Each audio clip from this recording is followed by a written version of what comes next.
What's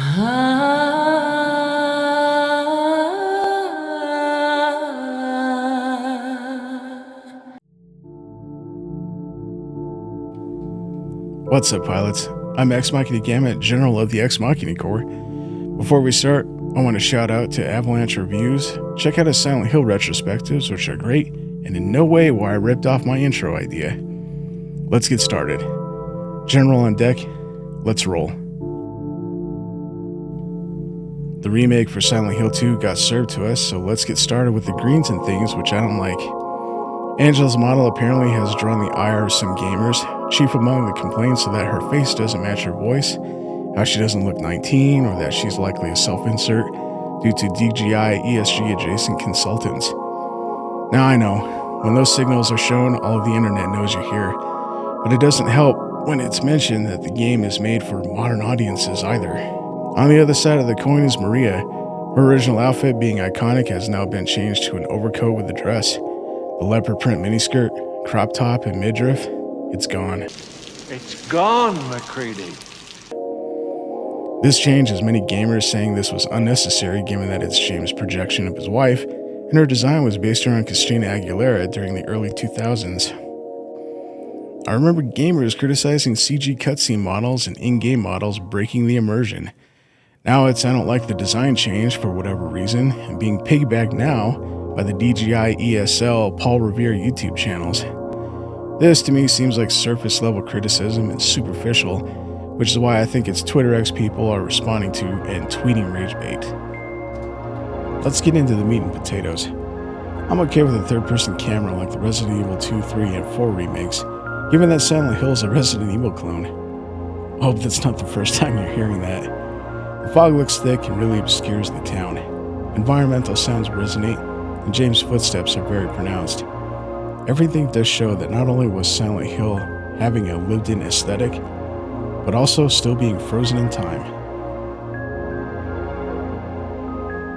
Brookhaven Hospital and its halls have even more depth and atmosphere, with echoing footsteps from James, Maria, and the nurses. The 90-degree angle flashlight has a great flood, and does widen when James is in a long hallway, having just enough visibility without flooding the whole hall. Creation noise audio reverberating from their central point outward, rather than being heard at all times with the radio static like in the original.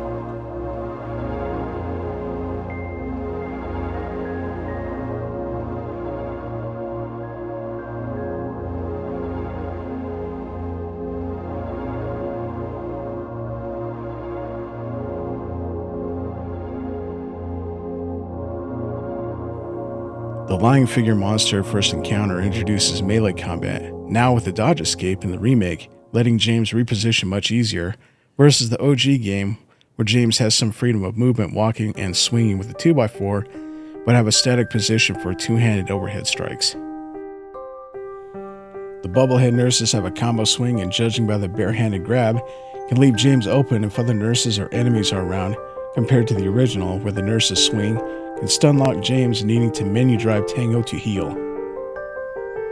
Firearm combat has even more freedom of movement since he can aim and fire at weak points and critical limb shots, rather than hit scan auto aim while walking, but the moment James stops has to animate the static Weaver stance and fire standing still. The firearm melee transition being near instant reduces the original menu drive Tango we OG Silent Hill players are accustomed to. Which was the style at the time? Coupled with the non-centering chase camera having to be button-held to position behind James being switched out for the third-person shoulder camera and being able to shoot limbs and critical weak points is a quality of life improvement. My qualms with the remake are only physical, being that the PS5 is the only thing. Everything else is digital, even for the PC. That and the base game is $70, where the deluxe edition is $80 and lets you play 2 days early before the October 7th release. I'm glad the Silent Hill 2 remake gets the 4K treatment so I can see the lock is broken and I can't open it, and day one bug fixes even though I pre-ordered and can play 2 days early. Someone has to say it.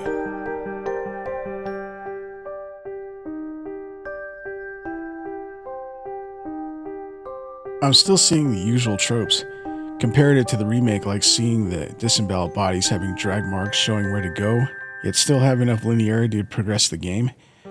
Handgun ammo boxes still translate to magazines, business as usual. The shotgun has a sawn-off stock, so I'm wondering if you can find parts for it, like in Resident Evil 2. It's a lot to ask, but it would make for rooting around the hospital more rewarding. I got some questions regarding the remake. 1.